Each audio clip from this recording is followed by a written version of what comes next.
Take club का।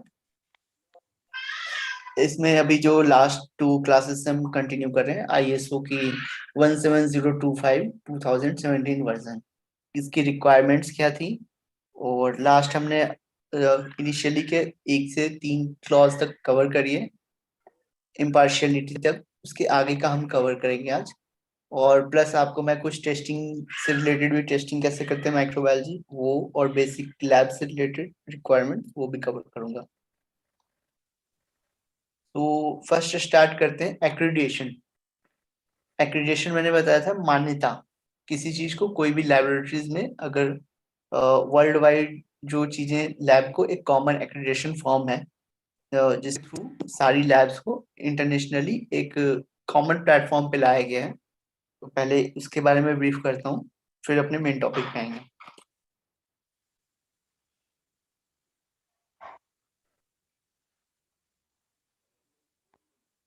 Accredited once, accepted everywhere.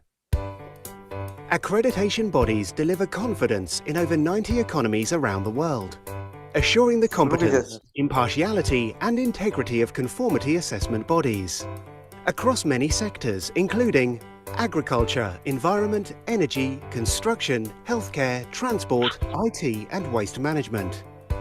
6 cooperations exist at the regional level. MRAs and MLAs give assurance that equivalent overseas bodies operate to the same standard as those in their own country.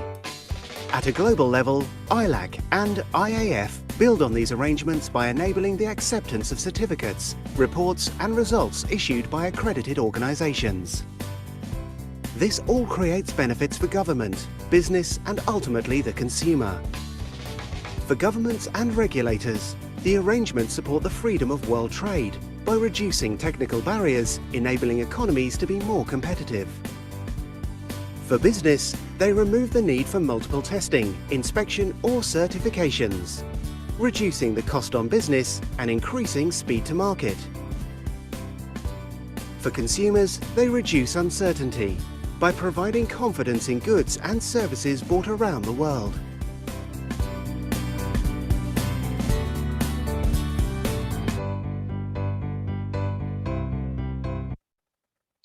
This is a basic about the accreditation. There's 2 words in your syllabus, APLSE and ILAC. What is this? The international picture में आपको एक elaborate करना चाहूँगा। मैंने आपको we have earlier discussed about NABL. NABL इसी का एक पार्ट है जो कि इंडिया में एक्रेडिटेशन का काम करता है, लैबोरेटरीज, कैलिब्रेशन और इन सबसे रिलेटेड जितनी चीजें हैं। बट वर्ल्ड वाइज पिक्चर अगर हम देखें तो ILAC है, जिसमें ओवरऑल वर्ल्ड कवर होता है। ILAC है इंटरनेशनल लैबोरेटरी एक्रेडिटेशन कॉर्पोरेशन। इसके अंडर में आपकी बाकी भी कुछ रीजनल और इंटरनेशनल फॉर्म्स है, like European corporation of accreditation, Europe का है। आप ये देख रहोगे छोटा सा एरिया, इस एरिया में बेसिकली यूरोपियन कॉर्पोरेशन है। APLSE मोस्ट ऑफ काफी बड़ा है, काफी जगह पे ये एप्लीकेबल है। Asia Pacific laboratories accreditation corporation, ये भी आपका ILSE के अंडर में आता है, इसके साथ मिलकर काम करते हैं।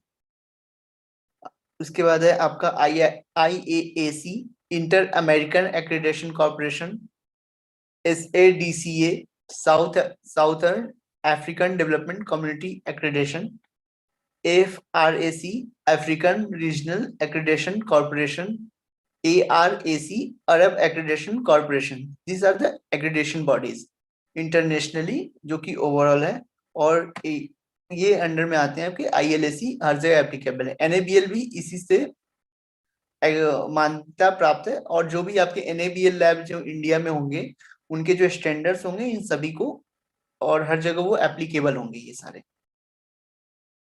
APSC mutual recognition arrangement is were established in 2002, signed 2003, start the laboratory accreditation services in accordance with ISO IAC 17025 जो हम अभी डिस्कस कर रहे हैं। Then ILAC signed mutual recognition arrangement with ILAC in testing laboratory area in 2006. APLAC signed mutual recognition arrangement with APLSE in the testing laboratory area in 2006. In 2015, signed mutual recognition arrangement with APLSE in the proficiency testing provider and reference material producer area. Then APAC signed mutual recognition arrangement with APSE in 3 scope accordance with ISO IEC 17011 2017 on 25th April 2020. These are some basic milestone. अगर आप MRA signatories के members को cover करेंगे तो ये में आपका Australia, Belgium, चेक रिपब्लिक, फ्रांस, जर्मनी ये सारे आते हैं. EPLSE में आपके ऑस्ट्रेलिया, कनाडा, हांगकांग ये सारे हैं. अनएफिलेटेड में एक इजराइल है. SADCA में साउथ अफ्रीका है. These are the some countries. कुछ इंटरनेशनल बॉडीज हैं जैसे ISO, ILSE, IF कवर करते हैं. रीजनल बॉडीज हैं APLSE, SADCA, IAAC, EA. National bodies हैं जैसे आपके अलग अलग कंट्रीज के हैं. ऑस्ट्रेलिया का है नाटा NATA, NABL है आपका इंडिया का, IANZ है न्यूजीलैंड का, HOKLS हांगकांग का. These are the accreditation bodies basically. Some are and all are interconnected. जो भी आपकी गाइडलाइंस होंगे वो ISO IEC 17025 के अकॉर्डेंस में ही उनके रूल्स हैं. वर्ल्ड एक्रेडिटेशन डे एक मनाते हैं हम लोग, सेलिब्रेट करते हैं. जो सारे एक्रेडिटेशन बॉडीज हैं उनका ये ऑफिशियल है. आई होप इससे आपको थोड़ी बेटर क्लियरिटी मिलेगी.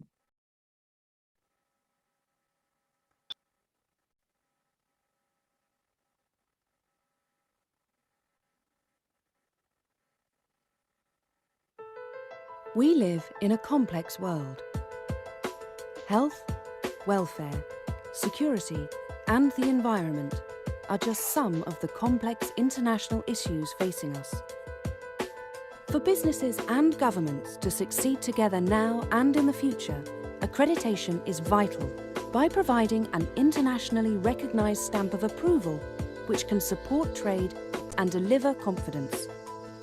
Accreditation at the global level is managed by ILAC, the International Laboratory Accreditation Cooperation, and IAF, the International Accreditation Forum. IAF is a global association of national accreditation bodies, as well as representatives of stakeholders such as industry and government. The purpose of IAF is to provide a process by which accreditation bodies from one part of the world can be deemed equivalent to accreditation bodies in another part of the world. ILAC was originally started as a conference of a few economies, and its main objective really is to promote and facilitate trade and also serve to underpin the protection of health, safety, and the environment, both within economies and between economies. World Accreditation Day is a joint global initiative to promote accreditation. This year's theme is supporting the work of regulators who can rely on a growing network of accredited organizations. IAF was first established in 1993, and at that very first meeting there were representatives from 8 national accreditation bodies. IAF has since expanded now to 62 national accreditation bodies, as well as 18 stakeholder organizations. Altogether, at this point in time, IAF member accreditation bodies have accredited nearly 4,000 certification bodies around the world. ILAC has 91 economies represented by its 138 member bodies. Over 39,000 accredited laboratories come from the ILAC accreditation bodies, and there are over 6,000 inspection bodies accredited, and that's throughout the world. This network provides significant benefits to business, consumers, and the work of regulators. Accreditation benefits business by reducing risk and facilitating the purchase of conforming products from around the world. Accreditation benefits government regulators by facilitating global trade and reducing barriers to trade. And accreditation benefits consumers by providing confidence that products are safe and secure. It is clear that accreditation is of great importance on a national and international level to supporting the work of regulators across industries and economies. Accreditation provides confidence to regulators, governments, markets, and the public. Accreditation provides global infrastructure which has worldwide a significance in demonstrating the equivalence and competence of testing, calibration laboratories, and inspection bodies through accreditation. So accredited once, accepted everywhere, becomes hopefully a reality.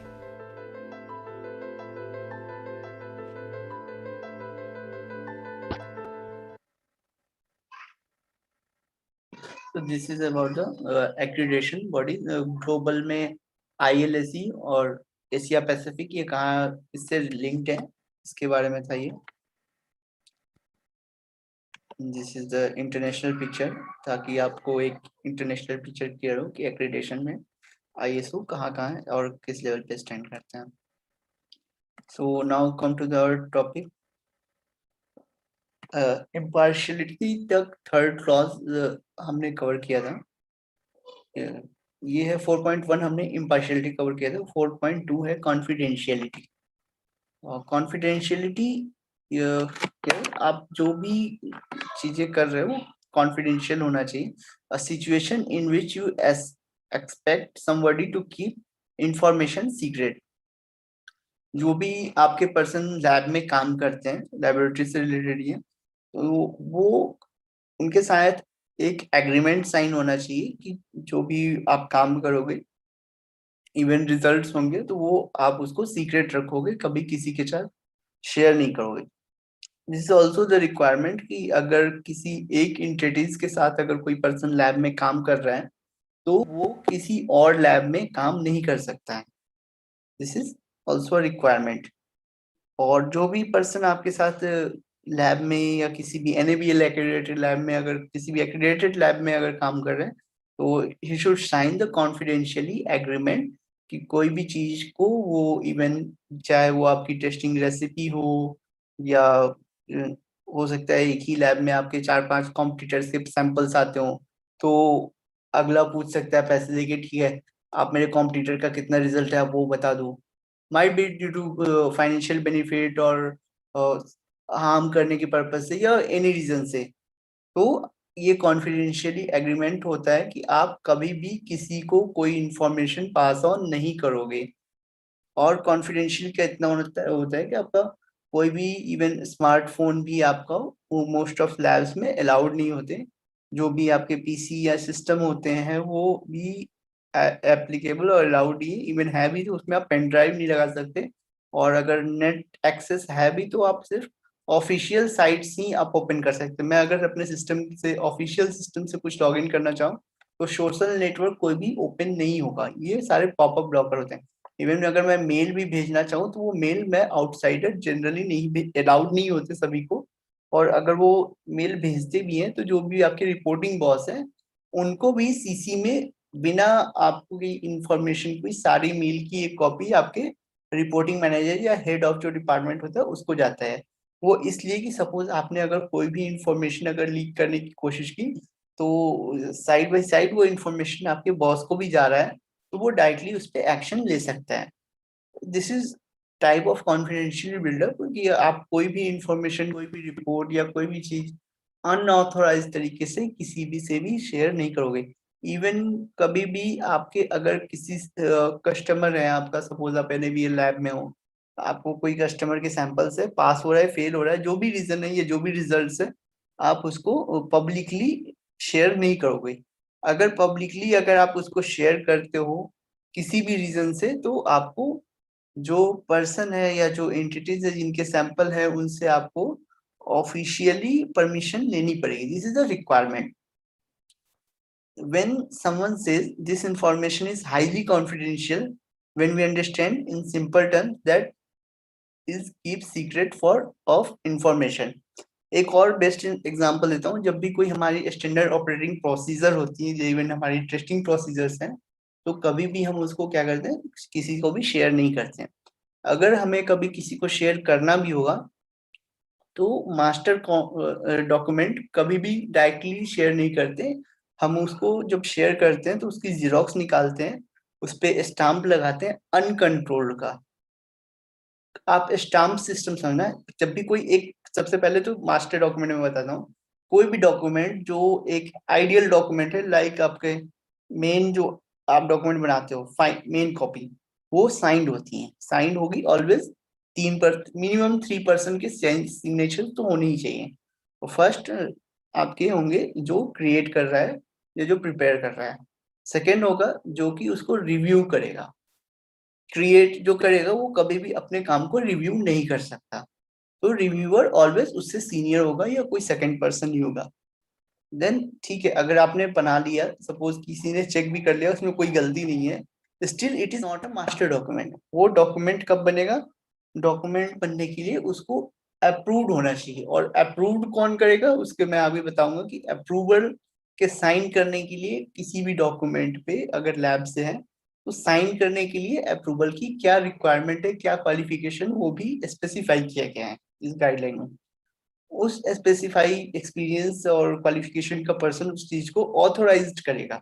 तो minimum कोई भी document होगा या कोई भी report होगी तो 3 to 4% से ही वेरीफाई होने के बाद ही वो एज अ रिकॉर्ड्स में जाएगी। तो ऐसा कोई भी चेंज नहीं कर सकता, और इवन ऐसा नहीं होगा कि आज सपोज करो आपके दिमाग में कुछ आया और आपने उठा करके सिस्टम को चेंज कर दिया, it is not practically possible. क्योंकि अगर आप कोई भी, इवन अगर आप एक सेंटेंस या पैराग्राफ भी चेंज करते हो किसी भी डॉक्यूमेंट में, तो भी आपको ये सारे अप्रूवल प्रोसेस से गुजरना पड़ेगा। इवन आपको फिर से वापस से सब 4 लोगों के साइन करवाने पड़ेंगे। वो इसलिए ताकि कोई पर्सन पर्सनल इंटेंशन से किसी भी चीज को अल्टरेशन ना कर पाए, और जो भी चीज होती है किसी न किसी गाइडलाइन के रेफरेंस में होती है। तो जनरली ये सारी चीजें आपके कॉन्फिडेंशियलिटी के अंदर में आती है, कोई भी चीज आप रैंडम नहीं कर सकते, रैंडमनेस नहीं होगा। सपोज आप आज आपका मन नहीं है कि मैं इस तरीके से टेस्टिंग करूं, मे भी दूसरा मेथड भी है तो मैं दूसरा मेथड पढ़ाऊंगा, बट ऐसा नहीं होगा। जो आपको स्पेसिफाइड है आपको वही मेथड फॉलो करना है, तो it is the guideline requirement. Next point है आपका, in other words does not disclose the information to someone who is not authorized or eligible to access that information। आप कभी भी कोई भी इंफॉर्मेशन लैब से रिलेटेड या ऑर्गेनाइजेशन से रिलेटेड किसी भी उस पर्सन को शेयर नहीं करोगे जो कि लीगली उस इंफॉर्मेशन को जानने का हकदार नहीं है, like any other person, like even your family members also. It is not कि आप उनको रिजल्ट शेयर करो, लाइक रॉ और इस टाइप का ही है कि आप कोई भी इंफॉर्मेशन ऐसे जनरली किसी को शेयर नहीं कर सकते, कोई कॉम्पिटिटर को, इवन लीगल बॉडीज को भी आप डायरेक्टली नहीं कर सकते, इवन जब तक कि वो फॉर्मल वे में ना आए। फॉर्मल वे में मतलब अगर कोई लीगल कुछ ऐसा है, कुछ कंप्लेन है, वो ऑफिशियली अगर देते हैं कि नहीं हमें ये इंफॉर्मेशन चाहिए रिटर्न में, तो आप शेयर कर सकते हो लीगल को। अदरवाइज आप लीगल को भी ऐसे डायरेक्टली कोई भी किसी भी कस्टमर की इंफॉर्मेशन शेयर नहीं करोगे। ऐसा नहीं होगा कि आपके पास कोई सैंपल आया और वो फेल हो रहा है तो आप सीधा जाकर के लीगल में जाके कंप्लेन कर दो एफएसएसआई को, इसका तो सर इसका तो सैंपल ये फेल हो रहा है। It is also not acceptable, और ये इसलिए क्योंकि इसमें ये सारी चीजें क्लॉज में आती हैं। अदरवाइज लैब्स में क्या करेंगे, आपका सैंपल फेल हुआ, वो डायरेक्ट वो आपको रिपोर्ट नहीं करेंगे, सीधा जाकर के लीगल बॉडी या रेगुलेटरी को बजा के बताएंगे। तो ऐसा कभी नहीं होता है। आपको जो भी चीजें हैं इंफॉर्मेशन पहले जो रिलेटेड ऑर्गेनाइजेशन है उससे अप्रूवल चाहिए उसका, आप ऐसे कोई भी इंफॉर्मेशन कभी भी किसी को शेयर नहीं कर सकते। This is the requirement.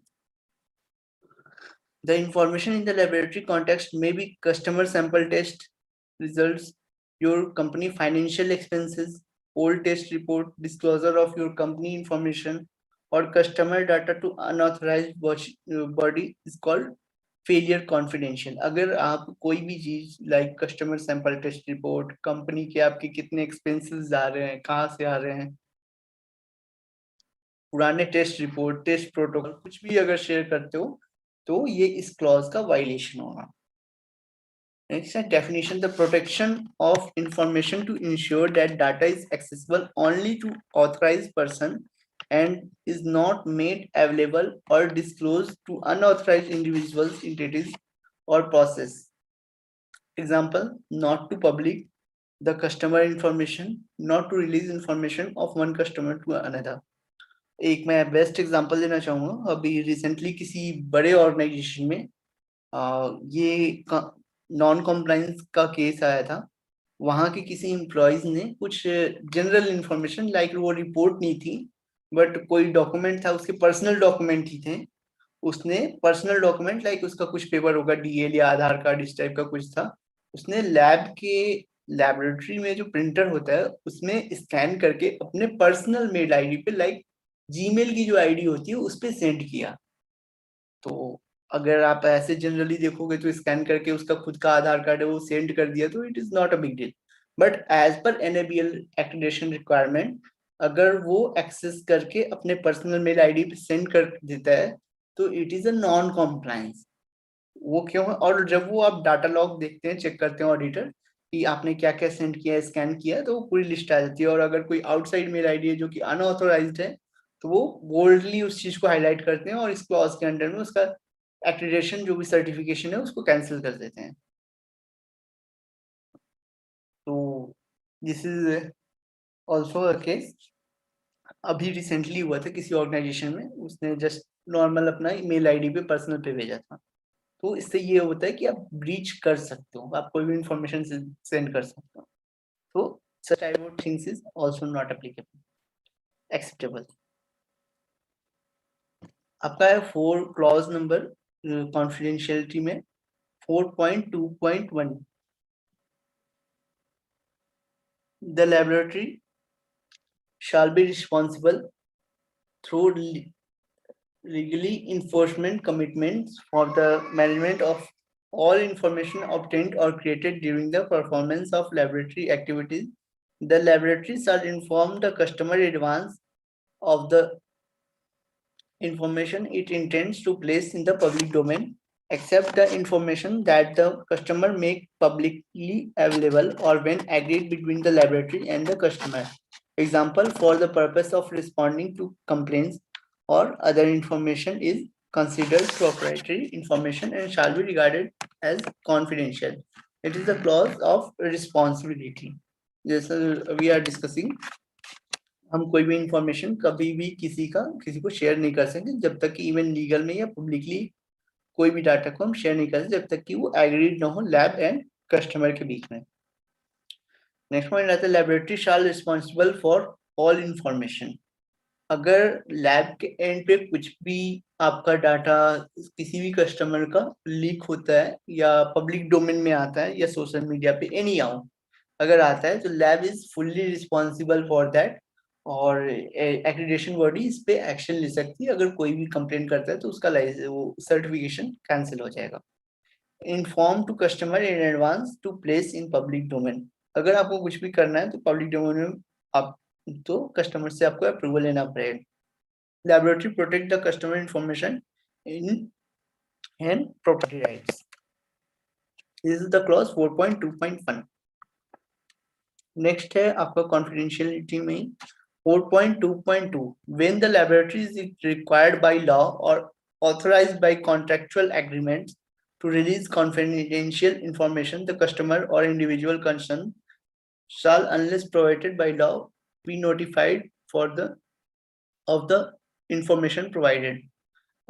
Same अगर कोई भी आपकी सपोज आप एनएबीएल के अंडर में हो, अगर कोई गवर्नमेंट ऑर्गेनाइजेशन है या एफएसएसआई का कोई ऑफिसर्स है वो आपसे कोई इंफॉर्मेशन चाहते हैं तो इन केसेस में भी लैब आपको दोगे बट उस केसेस में भी आपको जो आपके कस्टमर है उनको आपको नोटिफाई करना है कि मैं ये चीज लीगल बॉडीज के साथ शेयर कर रहा हूँ और ये उनसे मांगी गई है. विदाउट देयर इंफॉर्मेशन आप कुछ भी शेयर नहीं करोगे, आपको नोटिफाई करना है. This is your responsibility. Notify customer prior to release confidential information as per regulatory to contractual requirements.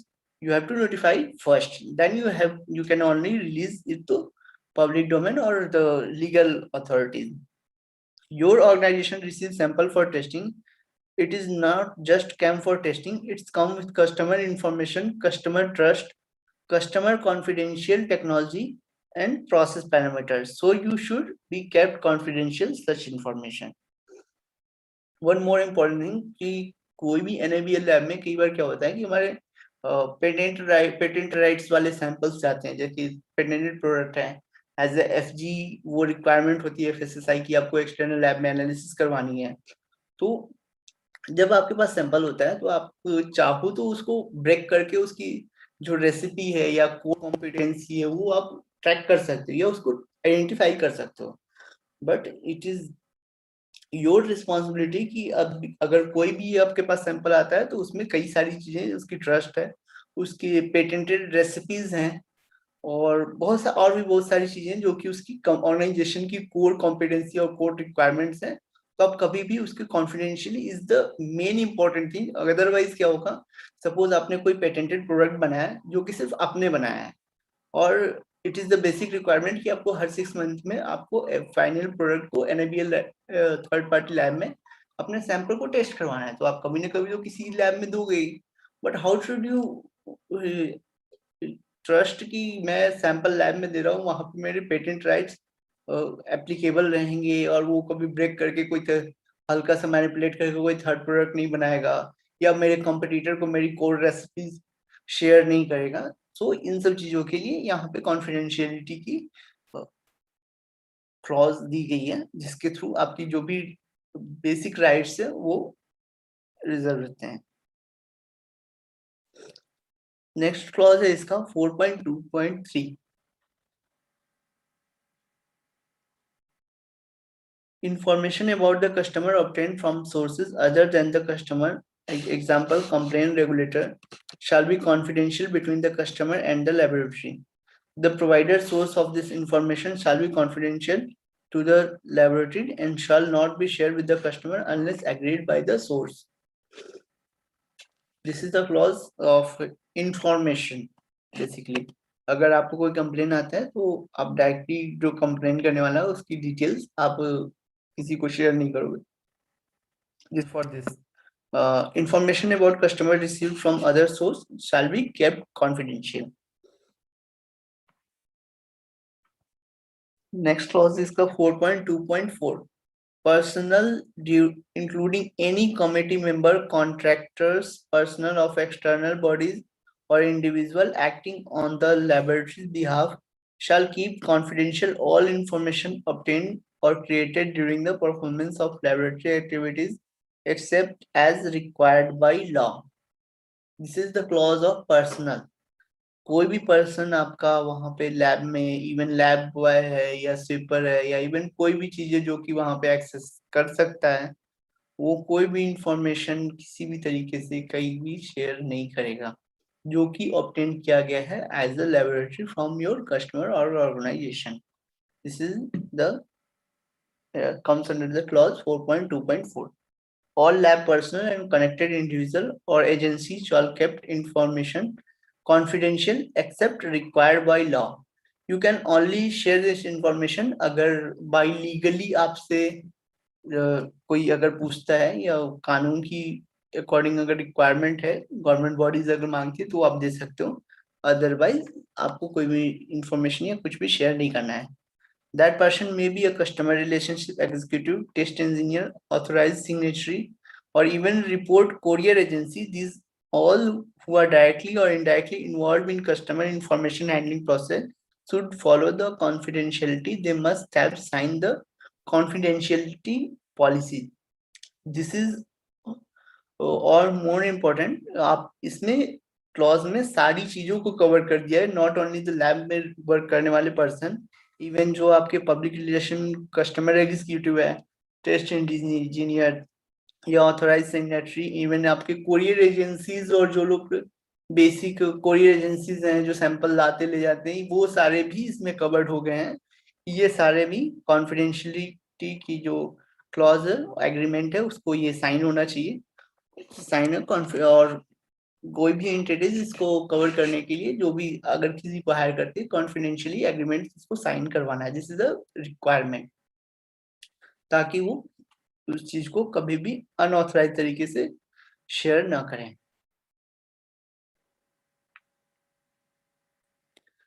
Next है आपको 4.2 में confidential see a situation for better understanding.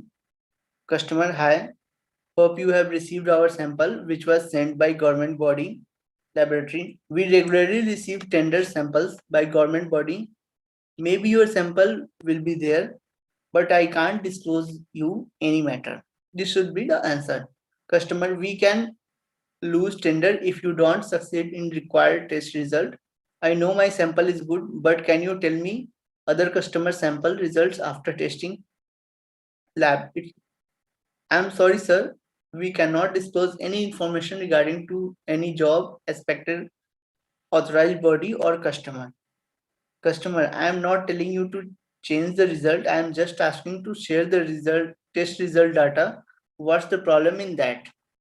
Laboratory, we are only allowed to disclose data to our customer. We are following confidential terms and condition. I am sorry, sir. We can't help you in this way.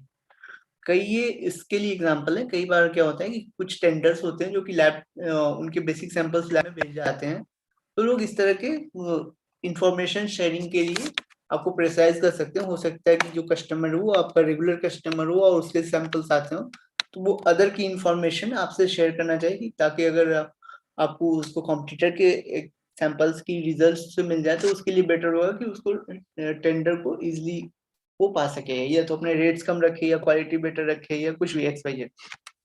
तो due to this clause कोई भी lab इस तरह की information share नहीं कर सकता.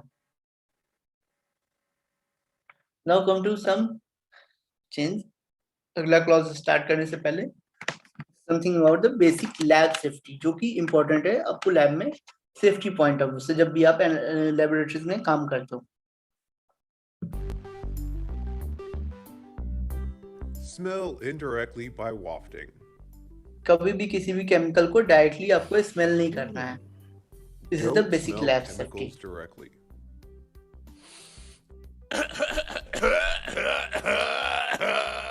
Don't eat or drink in the laboratory. कभी भी लैब में आपको खाना नहीं है. This is not allowed. Don't wear loose items, including hair and clothes.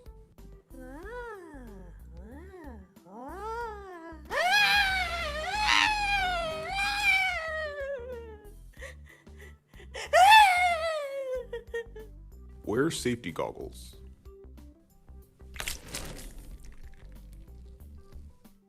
Don't take off safety goggles.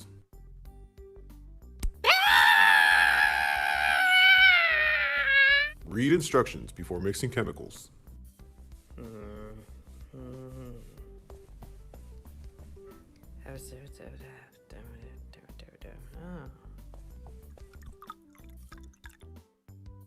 Don't randomly mix chemicals.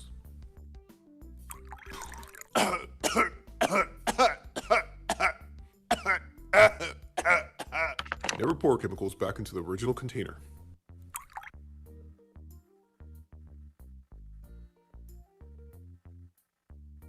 No. Don't pour it back. Let the instructor clean up broken glass. Never pick up broken glass with your bare hands.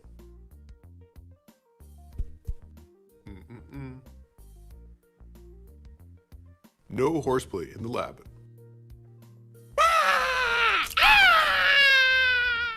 Wash eyes for 20 minutes immediately when exposed to chemicals.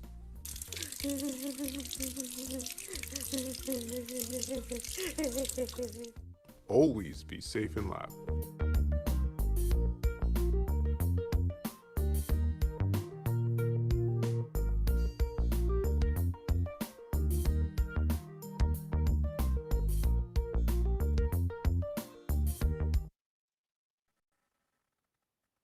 This is about the basic lab safety, जो कि आपको important है जब भी आप lab में जाओ. So start the next requirement, structural requirement. ये आपका नेक्स्ट क्लॉज 5. तो स्टार्ट करते हैं. Structure requirement 5.1. The laboratory shall be a legal entity that is legally responsible for its laboratory activities. Legal identification. Next name, no, for the purpose of this document, a government laboratory is deemed to be legal entities on the basis of its government status. Entities is companies, consultancy, partnership, or other bodies who does not necessarily have a permanent laboratory but who perform tests or calibration at site. Registration of company, proprietorship firm, partnership, company act, societies, registration act, government or others. Commitment of responsibility of its activities. 5.2. The laboratories shall identify management that has overall responsibility of the laboratories. The laboratory is led by owner or managing director or head of laboratory or head of group 80, etc. This is comes under the structural requirement which is legal identification. Legally identification में आपका आ जाता है lab क्या है, जो भी आपकी entities हैं या बॉडीज हैं, and the management, everything. 5.3. The laboratory shall define and document the range of laboratory activities of which it conforms with this document. This document is quality manual. Quality manual में क्या होता है, आपके सारी चीजें जो भी टेस्ट आप परफॉर्म करते हो, जिस चीजों के लिए आपके पास कैपेसिटी है, वो सारी चीजें आपकी क्वालिटी मैनुअल में मेंशन होती है. तो हम इस क्लॉज को कंफर्म करते हैं क्वालिटी मैनुअल के through. The laboratory shall only claim conformity with this document for this range of laboratory activities which exclude externally provided laboratories activities on an ongoing basis. Quality manual. कोई भी test के लिए suppose अगर आप NABL accredited नहीं हो तो उन चीजों को लिए आप कभी भी क्लेम नहीं करोगे. आप कभी भी उन टेस्ट, कोई भी लैब उन टेस्ट के लिए क्लेम नहीं कर सकता जो वो खुद नहीं कर सकता. इवन सपोज आपने सैंपल ले लिया फॉर 50 पैरामीटर्स और आपके पास NABL एक्रेडिटेशन है ओनली फॉर 10 पैरामीटर्स, बाकी के जो 10-20 पैरामीटर्स है आप उसको सेकंड या थर्ड लैब से करवाते हो, क्योंकि मोस्ट ऑफ लैब में इतनी सारी टेस्टिंग की फैसिलिटीज नहीं होती. तो जिन टेस्ट को आप अलग से करवाते हो उसके लिए आप कभी भी क्लेम नहीं करोगे. This is the requirement, requirement.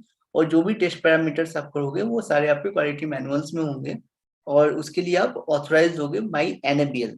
अगर सपोज आप मॉइस्चर एनालिसिस के लिए NABL से एक्रेडिटेड हो तो आप फैट या प्रोटीन नहीं लगा सकते हैं. अगर आप फैट और प्रोटीन के लिए हो तो एफ्लाटॉक्सिन या कुछ और मेटल कंटामिनेंट्स नहीं कर सकते. You have to get authorised for that. Next है आपका scope of laboratory, working capacity of laboratory and testing standards. They should be mentioned and specified. This standard states that the lab can only be accredited for the laboratory activities which it is competent.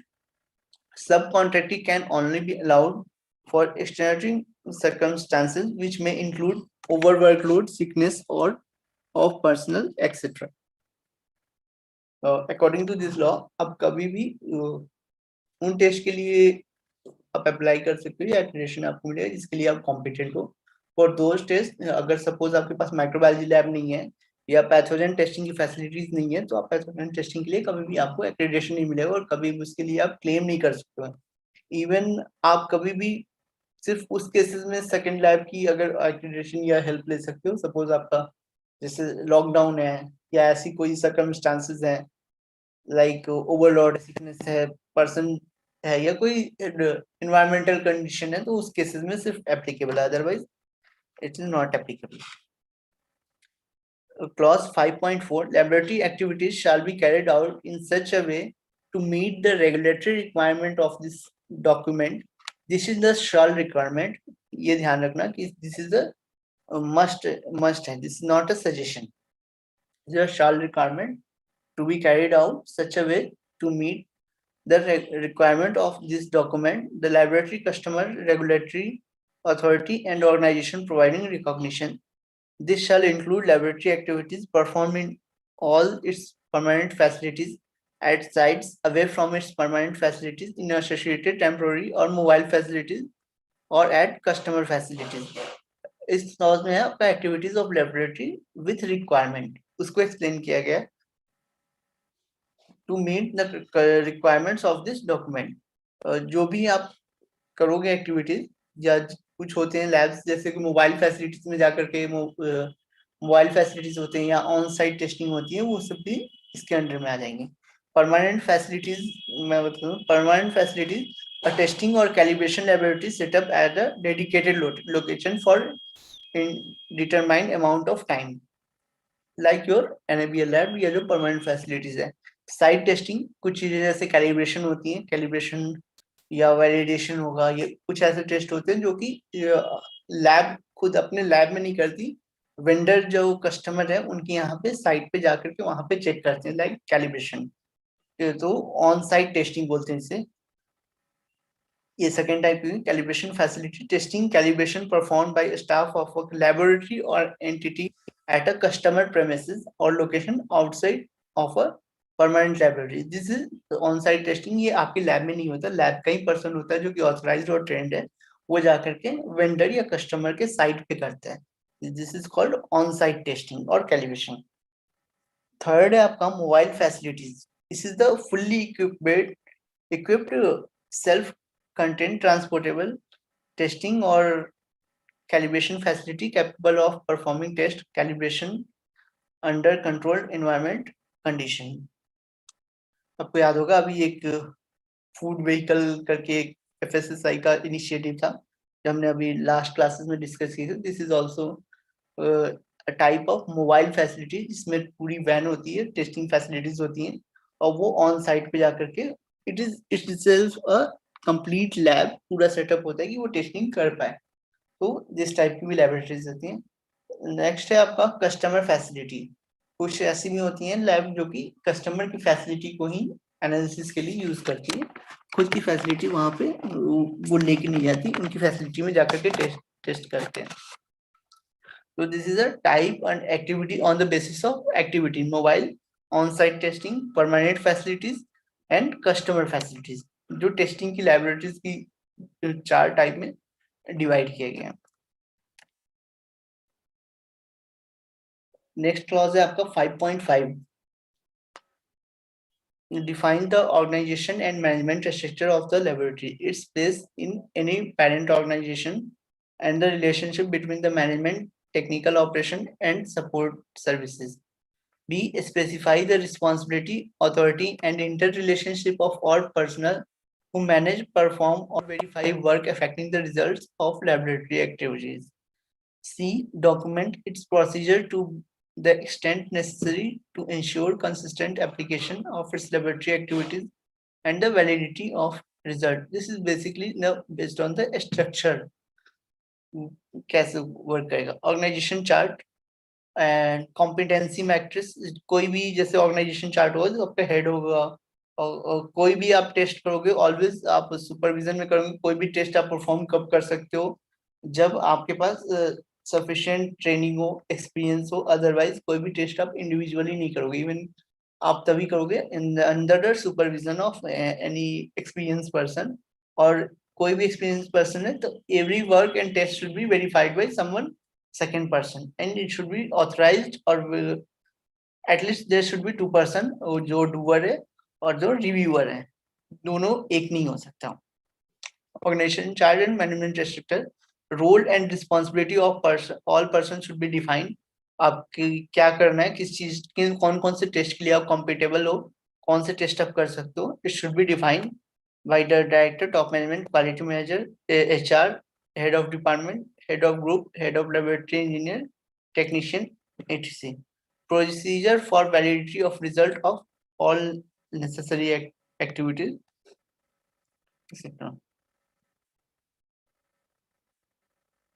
Structure requirement में next clause है आपका 5.6.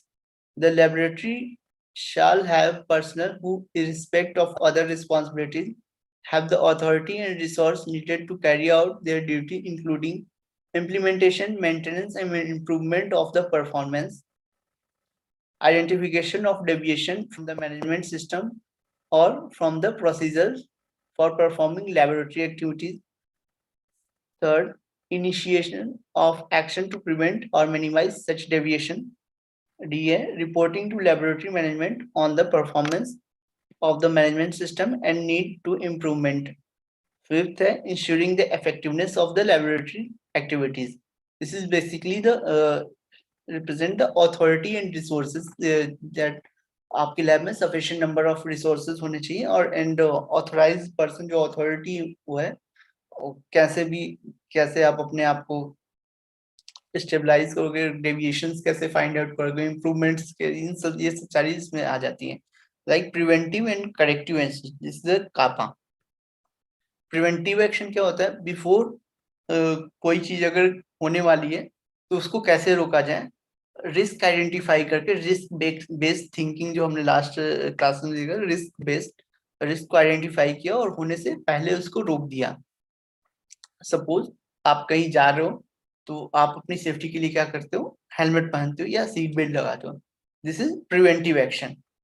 Then corrective action, corrective action क्या होगा, अगर suppose आपका accident हो गया तो करेक्टिव में क्या करोगे, सबसे पहले आप उसको हॉस्पिटल लेके जाओगे, this is a kind of corrective action. और फिर आगे ना हो इसके लिए प्रिवेंटिव क्या हो, उसको होने से पहले रोकना।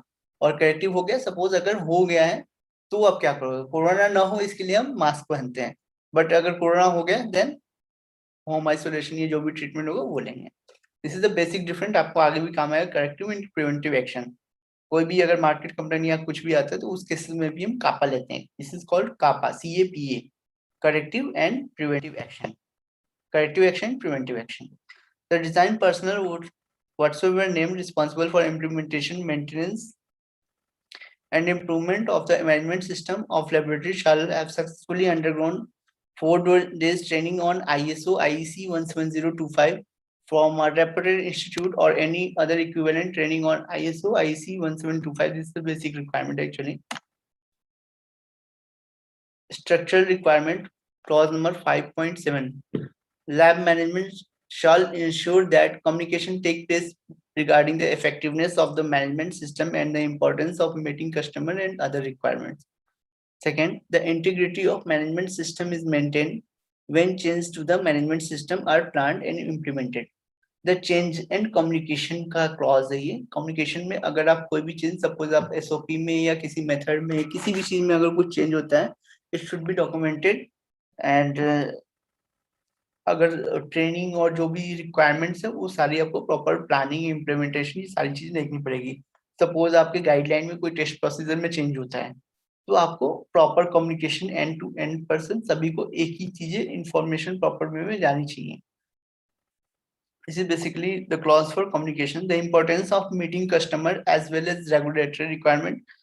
Change control would require one important thing, change control.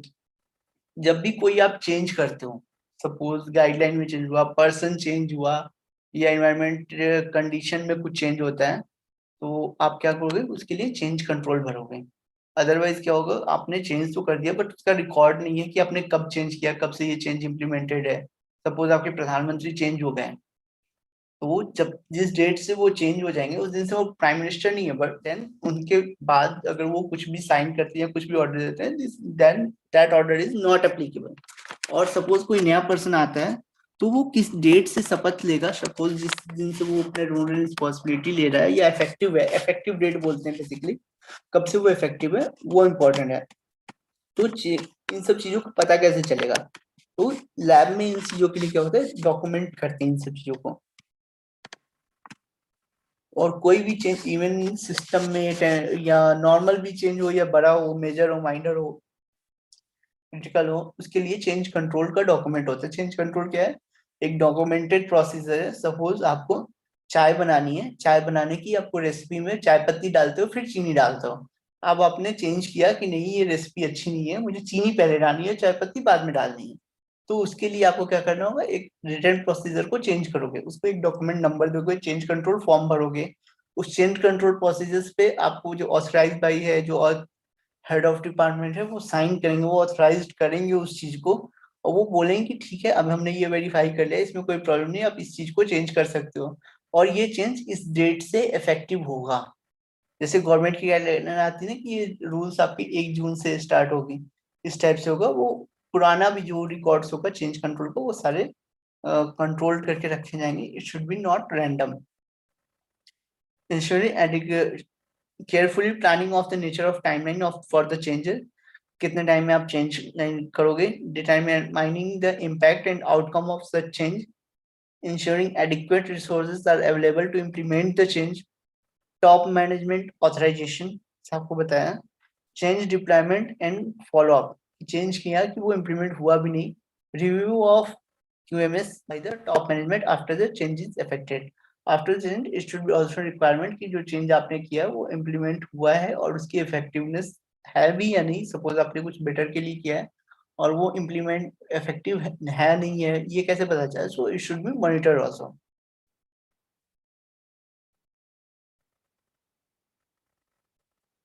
आपका ये था ओवरऑल क्लॉज 5 तक हम कवर कर चुके हैं. थिंक एक नेक्स्ट है आपका 6 रिसोर्स एंड रिक्वायरमेंट. आपका टाइम आज का हो गया है, तो micro lab testing procedures explain कर दूं. Hello hello. Okay sir. मैं एक 5 मिनट का वीडियो है जिसमें सिर्फ माइक्रो लैब में धीरे धीरे इसी में कवर कर रहा हूँ क्योंकि अब क्लासेस कम बचे, मेरे 8 क्लासेस और हैं, तो मैं कोशिश कर रहा हूँ कि ज्यादा से ज्यादा चीजें आपको उसमें कवर कर पाऊँ. तो बेसिकली माइक्रो लैब की टेस्टिंग कैसे होती है, जैसा कि स्टार्टिंग में किसी ने पूछा था कि लैब में टेस्टिंग के बारे में बताएं, टेस्टिंग कैसे करते हैं लैब में, एक्चुअली क्या होता है. तो मैं एक वीडियो था, मैं आपको शेयर आपके साथ शेयर करना चाहूँगा. ज़्यादा टाइम नहीं होगा, आपको 5 मिनट लूँगा. For making microbiological analysis, we need a laminar flow. This is the biosafety or laminar This flow. is the laminar flow. When we are doing analysis, we can open this setup. ये आपका LF का setup, इसके अंदर HEPA लगा होता है. After the use of this laminar flow, we can switch on the UV lamps. UV इसलिए जलाते हैं ताकि It एरिया will को सैनिटाइज कर सके. sterilize and kill all the bacteria inside the laminar flow. Now we can start microbiological analysis. For doing the microbiological analysis, we need weighing scale, food samples, saline solution. It is 90 ml or 225 ml we can select.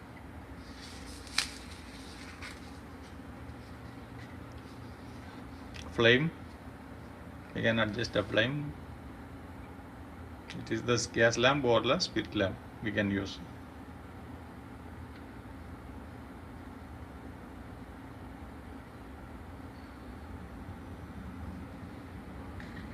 And the sterilized scissor, sterilized pipette. जो भी चीज हम use करते हैं analysis के, सारी चीजें sterile होती हैं. For It should making be the dilution, autoclave. we can make 9 ml saline tubes. And also we can use stomacher bag for thorough mixing of the sample.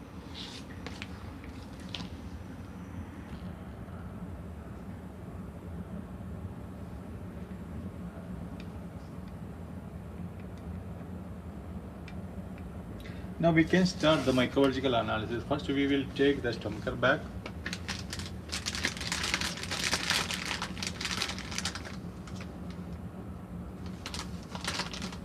And the tear, make it 0.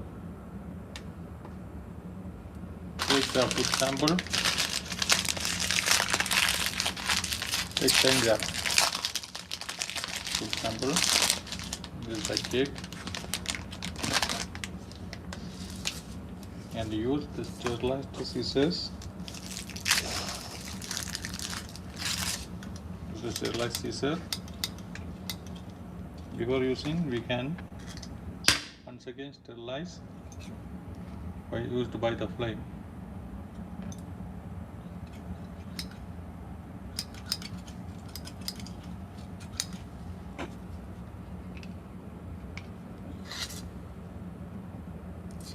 Take the 10 gram cake sample.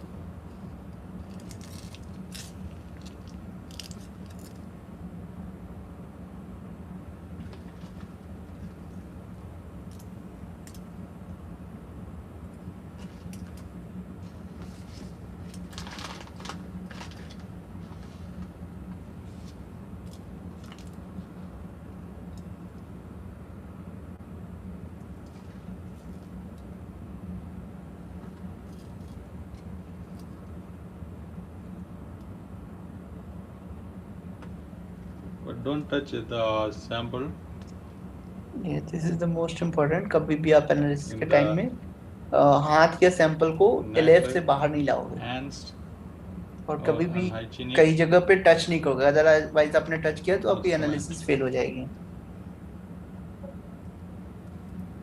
ठीक है, हम sample को वे कर लेंगे जितनी, otherwise हम पता नहीं कर पाएंगे सैंपल में बायोलोड Don't कितना take है। care about the taking the sample. It will affect the reading, final reading.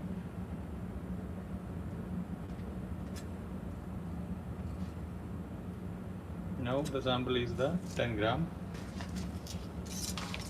The 10 gram sample, I took it in a sterilized bag.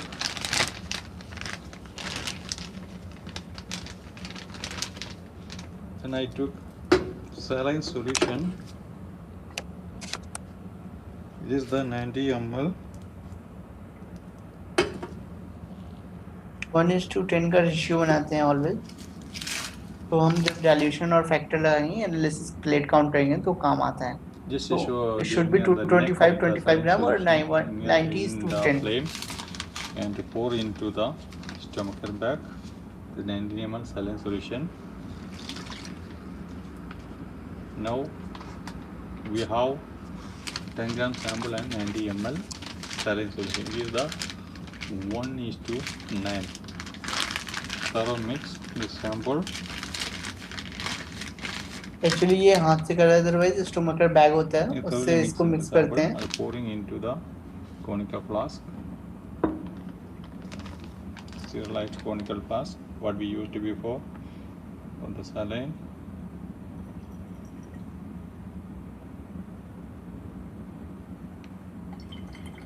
The mixed sample with the saline solution transfer into the conical flask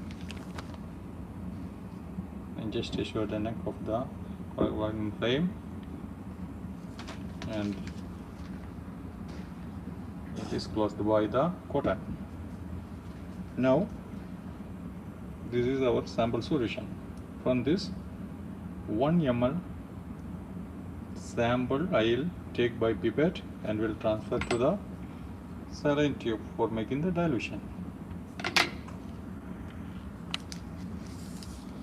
This is the sterilized pipette, so I need only 2 ml.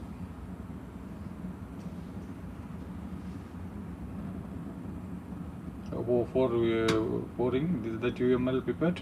I need only, I am taking sample only 1 ml.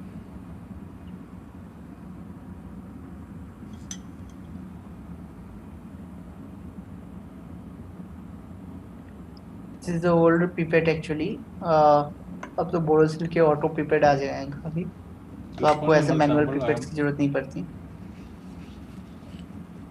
Putting into the 9 ml saline, sterilized saline solution for making the dilution.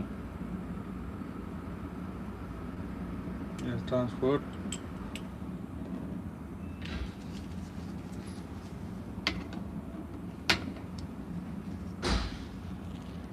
now from this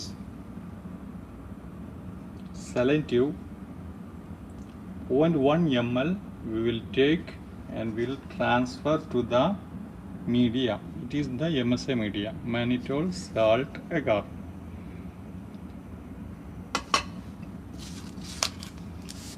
Open the pipette, sterilized pipette. Take 0.1 ml saline solution.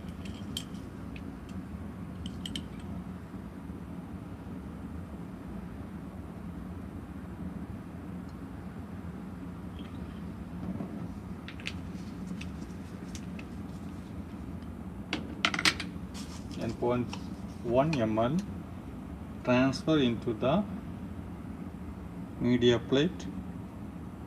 This all analysis will do near the flame. It will open like this. You need to open full.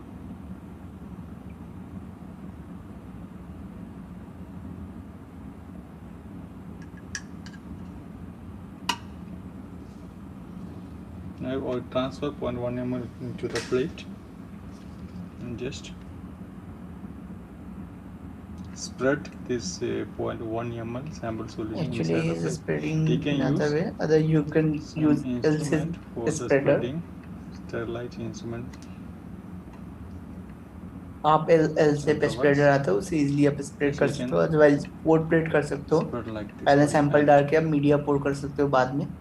Now the analysis is completed and we can incubate this media plate in 37 degrees Celsius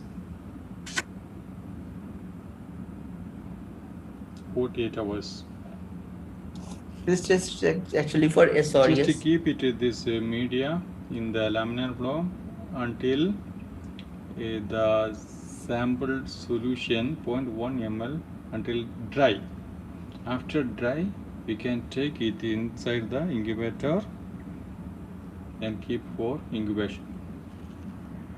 This is the incubator. Its temperature is at 37 degree. We can open.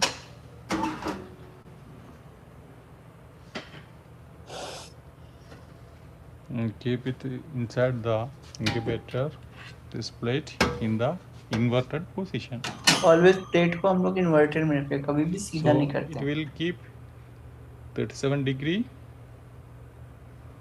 for 48 hours. After 48 hours, we will take and we'll check if have the bacterial contamination and colonies. We can count and we can find how many CFU we got. So this is the actually microbiology में आपके basic हैं, तो कैसे test करते हैं, basic क्या practice थी, इसके लिए था ये अवेयरनेस. तो आज के टाइम तो ओवर हो गया. नेक्स्ट क्लास में हम इसके जो लास्ट के एक दो क्लॉजेस हैं उसे कवर करेंगे. तो any question for today? Sir I have one question.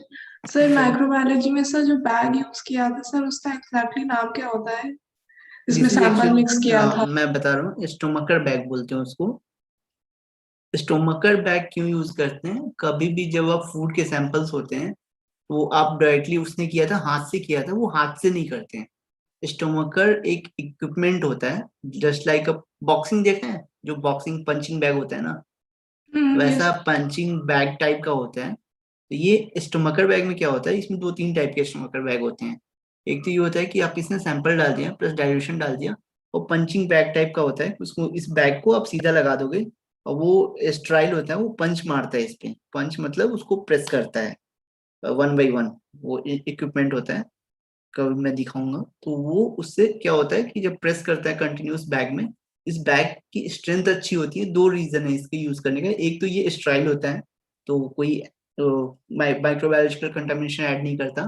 Plus दूसरा ये है कि इसकी वॉल्यूम ज्यादा होती है, तो जब आप प्रेस करते हैं तो इजीली स्प्रेड हो जाता है और ये फटता नहीं है. तो इन दो तीन रीजन से बैग यूज करते हैं. और तीसरा ये कि इसमें सैंपल प्रॉपर मिक्स हो जाए. सपोज आप केक डाल दिया, केक की जगह आप रेजिन है या कुछ और चॉकलेट है या कोई भी है सैंपल, तो इजीली वो मिक्स नहीं होगा. और जब तक मिक्स नहीं होगा आपका सैंपल डाइल्यूशन में, तब तक आप एनालिसिस करोगे तो इक्वल रिजल्ट्स नहीं आएंगे. तो इसीलिए जरूरी है कि कोई भी सैंपल को आपको डाइल्यूशन में प्रॉपर रेशियो में डाइल्यूट प्रॉपर हो, मिक्सअप प्रॉपर हो. तो मिक्सिंग के लिए हम यूज करते हैं स्टोमकर बैग. ठीक है. फिर इसमें से दो तीन तरीके के आते हैं. एक तो आपका ये नॉर्मल हो गया स्टोमकर बैग, उसमें फिर आते हैं फिल्टर वाले, जैसे कुछ आपके बादाम या कुछ ऐसी चीजें हो गई जो उसमें बड़े बड़े फाइबर पार्टिकल्स होते हैं. बट हम पीपेटिंग करेंगे तो कभी भी हम फाइबर पार्टिकल या क्या होगा, पीपेट में आपको फंस जाएगा. तो उसमें फिल्टर लगे होते हैं, तो फिल्टर से आप इजिली उसमें से निकाल सकते हो. या कोई सपोज आप क्रैब या कोई एनिमल टाइप लगा रहे हो, या फिश का लगा रहे हो, सपोज किसी भी चीज का लगा रहे हो जिसमें कांटे हैं, उसमें आपने मिक्स तो कर दिया, बट जब आप करोगे तो उस पर सैंपल ले नहीं पाओगे पेपर में, क्योंकि वो थिक हो जाता है. तो इसलिए भी हम फिल्टर टाइप के आते हैं. स्टोमकर बैग भी आपके 8-10 तरह के आते हैं as per your sample requirement, but basic उसका ये होता है कि सैंपल की मिक्सिंग के लिए यूज करते हैं. ठीक है.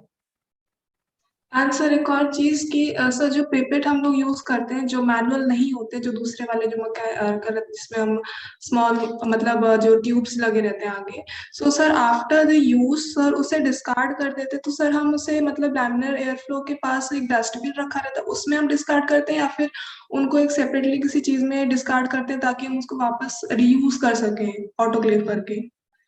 देखो दो चीजें हैं, आपका डिपेंड करता है आपका, आपने ऑटो नहीं मैनुअल वाले की बात की, मैनुअल जैसे ही इसमें दिखा रहा था वैसे वाले मैनुअल की। नहीं सर, दूसरा वाला जो वो रहता है जिसमें हम लोग आगे ट्यूब्स ऑटो ऑटो पिपेट होता है एक्चुअली वो, जो हम डालो। लोग यूज करते हैं ना जनरली, ये पुराना वर्जन था।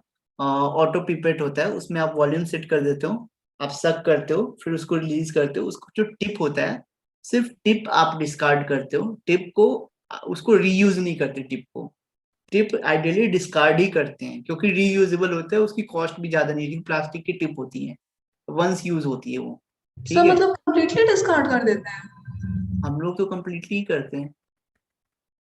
Okay sir. सर कुछ मतलब हम लोग लैब में मतलब पता नहीं था, क्योंकि टीचर मोस्टली कह देते थे जस्ट डिस्कार्ड इट, और उसके बाद सर टीचर क्या करते थे पता नहीं उसका, नहीं, इसीलिए। एक्चुअली मैं रीजन बताता हूँ क्या होता है। जब भी आप माइक्रोबायोलॉजिकल सैंपल्स हैंडल करते हो ना, तो क्या होता है कि कई सारे बायो हैजार्ड्स होते हैं, बैक्टीरिया हैंडल कर रहे होते हैं, कभी कुछ हैंडल कर रहे होते हैं। तो उसमें क्या होता है, काफी ज्यादा चांसेस होते हैं, अगर उनको आप यूज करोगे तो आपके कंटामिनेशन या बीमार होने के चांसेस है। तो हम लोग क्या करते हैं, उसको उसको वैसे डिस्कार्ड भी हम वैसे नहीं करते, उसको बायो हैजार्ड बैग में डालते हैं, उसको मतलब फिर वैसे ही सर। ऑटोक्लेव करते हैं, और सर उसके बाद फिर फेंका जाता है वो। उसको हम यूज कभी नहीं करते, उसको बायो हैजार्डस बैग में डालते हैं। जो बैग आप बोल रहे थे ना डस्टबिन होता है, वो डस्टबिन नॉर्मल नहीं होता है, वो बायो हैजार्डस बैग होता है। सपोज आप कोई साल्मोनेला का कल्चर यूज कर रहे हो, उसको आपने पिपेट किया, उसका पिपेट टिप को आप यूज करोगे क्या दोबारा? ऑब्वियसली नहीं करोगे, किसी ने अगर हैंडल किया धुलने में ही तो वो बीमार पड़ जाएगा। कभी फंगस यूज कर रहे हो, कभी कोई वाइब्रो कॉलरा का यूज कर रहे हो, क्लॉस्ट्रिडियम हैंडल कर रहे हो, तो कभी भी उसको यूज नहीं करते हैं, पीपेट टिप को डिस्कार्ड करते हैं, और वो भी बायो हैजार्डस उसमें। और उसको डायरेक्टली हम डिस्कार्ड इसलिए नहीं करते क्योंकि इन्वायरमेंट में जाके वो नुकसान होगा। तो उसको बायो हैजार्डस को भी हम अलग बायो हैजार्डस वेस्ट के जो एग्रीमेंट होता है वो लेके जाता है, या तो डायरेक्ट इंसिनरेट करता है, वो लेके जाता है डायरेक्टली, हम उसको हैंड ओवर कर देते हैं। अदरवाइज फिर उसको ऑटोक्लेव करते हैं, ताकि जो बायो लोड हो, उसको पैथोजन हो, वो मर जाए, उसके बाद उसको फिर बायो हैजार्ड में ही जाएगा, मर जाएगा वो वेस्ट में ही, रीयूज नहीं होगा वो। ठीक है, ओके सर, थैंक यू क्योंकि सर। सबसे बड़ी चीज आती है उसमें उसमें ह्यूमन सेफ्टी। क्योंकि उसकी कॉस्ट ठीक है, अगर 10 या 20 पैसे होगी, 30 पैसे वो होगा, 1 रुपया होगा, बट ह्यूमन सेफ्टी ज्यादा का जहाँ पे रिस्क आ जाता है, इसलिए वो डिस्कार्ड ही करते हैं। ठीक है, okay, thank you sir. Okay, any question other? Hello. Sir एक और क्वेश्चन है सर, जो इन्वर्टेड करके रखते हैं सर, उसका रीजन क्या है सर इंक्यूबेटर में, मतलब? देखो उसका 2-3 रीजन है मेनली। कभी भी जब आप, अगर आप स्ट्रेट पोजीशन में रखोगे तो आपकी जो मॉइस्चर होते हैं ना, वो अपर लिड पे जाकर के इवेपोरेट होता है। जब भी मीडिया होता है उसमें मॉइस्चर होता है, तो वो जाके इवेपोरेट होता है, और जो आपकी कॉलोनीज बनेंगी यूनिफॉर्म अलग अलग डिफरेंट पे, वो ड्रॉपलेट कभी ड्रॉप होगी तो कंटामिनेशन के चांसेस होंगे। इस वजह से उसको इन्वर्टेड पोजीशन में करते हैं, ताकि उसकी ग्रोथ प्रॉपर हो, उसमें कुछ कंटामिनेशन के चांसेस नहीं। ग्रोथ ऑलवेज अपर मीडिया में होती है। अगर आपने सीधा डाल दिया तो क्या होगा, ग्रोथ तो होगी बट वो ड्रॉपलेट्स पर बनेंगे जो कि नीचे आएगा बाद में, और कॉलोनी को फिर स्प्रेड कर देंगे, तो फिर आप काउंट नहीं कर पाओगे। ठीक है, कभी भी प्लेट हम करते हैं तो इन्वर्टेड ही उसको रखते हैं, कभी भी स्ट्रेट नहीं रखते हैं। ठीक है, और कुछ? Hello. No sir. No, sir. Thank Thank you. you.